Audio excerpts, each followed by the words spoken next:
السلام عليكم ورحمة الله وبركاته. اللهم صل وسلم وبارك على سيدنا محمد. اليوم معانا الذمول السادة والذمول بالبطاط.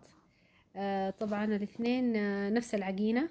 اللهم ان احنا ذمول البطاط بنضيف له بطاط ومع شوية حاجات بتشوفوها بالفيديو. شوفوا لما نقسمه. طبعا ذمول البطاط روعة كمان، الاثنين حلوين والاثنين ينفعوا فطور او عشاء. معانا هنا 5 أكواب دقيق بالكوب المعياري. معانا هنا نص كوب زبدة. معانا هنا ملعقة سكر وملعقة ملح وملعقة بيكنج بودر، نص ملعقة بيكنج بودر وملعقة سكر. هنا حبة البركة وسمسم. وهنا 3 ملاعق حليب. وهناك برضو صفار بيضتين. وهناك 3 بيضات وبياض بيضتين. بنعجنه بماء دافي علشان الخميرة تتفاعل معانا. هنا بنقلب المواد الجافة وبعدين بنضيف المواد السائلة.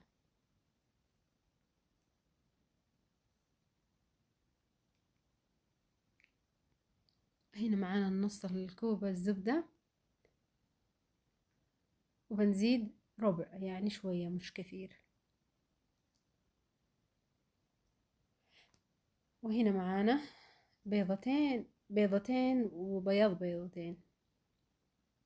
عشان الصفار بنمسح به الوجه حق الذمول مع حليب. الآن نعجنه بماء دافي. بعد ما عجناه، بعد ما نعجنه نتركه يخمر. الآن بعد ما خمر نقسم العجينة، نخرج الهواء من العجينة ونقسم العجينة.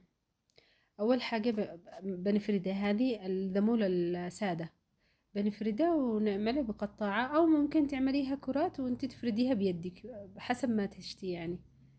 أنا عاملاها بالقطاع بالهذا بأي حاجة عندك الموجودة عندك، قطاعة عندك، غطاء علبة، أي حاجة.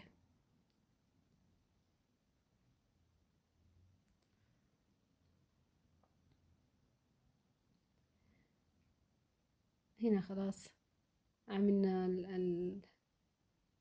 الدفعة الأولى. وهنا بنعمله بالشوكة عشان يكون مقرمش وحلو، ما ينتفخش زيادة يعني. هذا الصحن الأول. طبعا هو طلع لي صحنين من الذمول السادة وصحنين من الذمول اللي اسمه، بس أني صورته لكم باختصار عشان ما طولش عليكم الفيديو. خلاص مسحناه بصفار بيضة مع ال مع حليب ونسكافيه. الآن خلاص جهزناه. الآن نبدأ حق البطاط الذي هو عبارة عن بطاط مسلوق وجبن كرافت مع جبن شوية جبن موزاريلا. ومعانا هنا زعتر ومعانا بصل أخضر ومعانا فلفل أخضر حار ومعانا فلفل أخضر بارد ومعانا كمان الشطة هذه الصفراء، الشطة الصفراء الدقيق. وبس، وانتي ممكن تضيفي الذي تحبيه،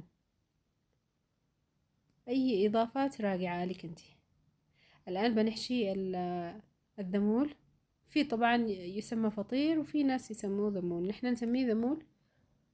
وممكن حتى هذا تسميه فطيرة، يعني هو محشية يعني. مش مهم المسميات، اهم حاجة الطعم.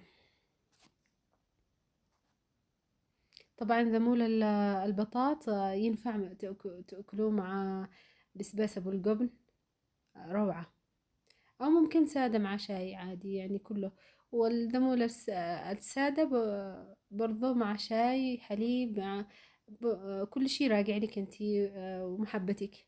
مع شاي حليب، مع شاي، ممكن بالصباح ممكن بالليل، وقت ما تحبي يعني. مش مقيدين بأي وقت تأكليه، أهم حاجة إنه يعجبك، وأهم حاجة إنك تأكليه بالوقت الذي أنت تشتيه.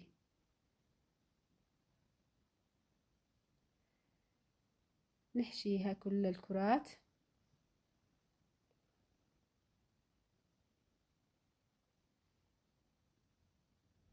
أنا بس أوري لكم عشان فردتوها برضو عشان تشوفوها. آخر حبة هذه، شوف الكمية كبيرة لأنه نحن بنفرده. لما تنفرد عشان تكون بكل الذمول بكل القطعة، لأنه قطع الذمول حق البطاط يكون أكبر من القطع الذمول حق السادة، وكله حلو. شوفوا كيف نعمله. خلاص الآن خلصنا. الآن خلاص نفرد هذا بعد ما حشيناه كامل.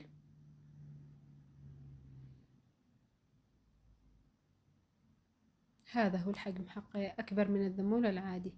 وشي راجع لك حابة تعملي كله حجم واحد برضه شي راجع لك. يعني عاملة الكبير بالبطاط والصغير بالسادة السادة.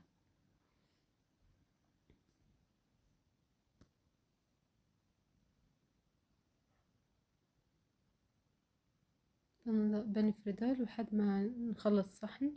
طبعا هم صحنين، وهذا الصحن الثاني الآن. طبعا احنا بالصحن الثاني.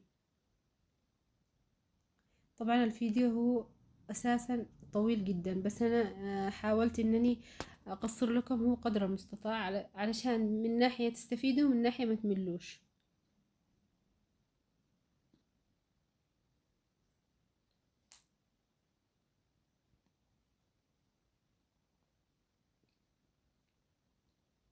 خلاص هذا الصحن الثاني.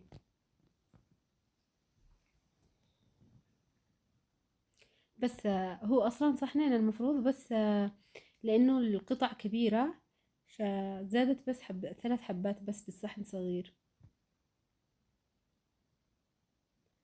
فهو بيطلع لك كمية يعني حتى لو عملتيه سادة. خلاص الآن دخلناه الفرن و... وخلاص خرجت الآن. شوفوه.